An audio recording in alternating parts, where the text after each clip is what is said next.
Hello, I'm John Sewell, a consultant with IDCON. Today I'm going to share a 7-step process you can use to improve your bills of material. All assets should have an accurate list of parts. The bill of material is the most important element of the technical database. With an accurate BOM, planners can spend their time developing detailed work instructions for the crews. BOMs can be systematically improved by following a 7-step process.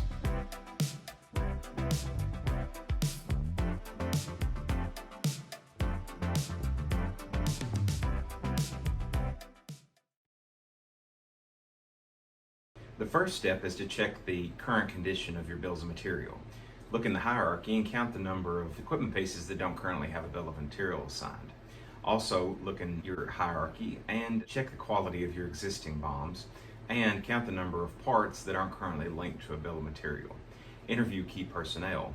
Try and quantify how much time craftspeople and planners are spending managing quotes, looking for parts, and generally having to work around poor quality or missing BOMs. The second step is to establish goals for the future. Link your goals to larger organizational goals or benchmark to industry best practices. Take time to develop a goal statement that is specific, measurable, achievable, relevant, and time-based. These SMART goals will help define the project and improve accountability. The third step is to determine the investment needed to reach each goal. Build a workflow for the project. Identify the people required and the time needed to reach each goal. Prioritize each goal based on the ultimate value and cost.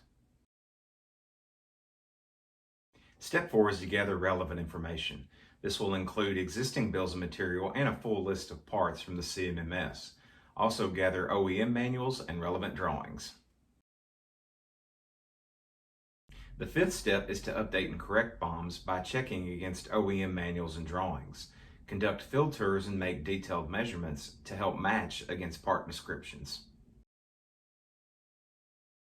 Step 6 is to update the CMMS. This can be done one-off as improvements are made or at the end of the project as part of a bulk upload process. And finally, step 7 is to continuously improve. Train end users on the new bills of material. Planners, supervisors, and buyers should all be aware of the new BOMs and have confidence in the data. Update MOC procedures to keep the BOMs updated. Any changes in the field must be reflected in the hierarchy and parts list. BOMs are an element of the technical database and support the overall work management process. No other element of the technical database provides as much value as an accurate bill of material. A 7-step process can be used to improve BOMs at any plant, mill, or mine. Don't forget to like the video and leave a comment. Subscribe to our YouTube channel so you don't miss the next video in the Technical Database series. Thank you.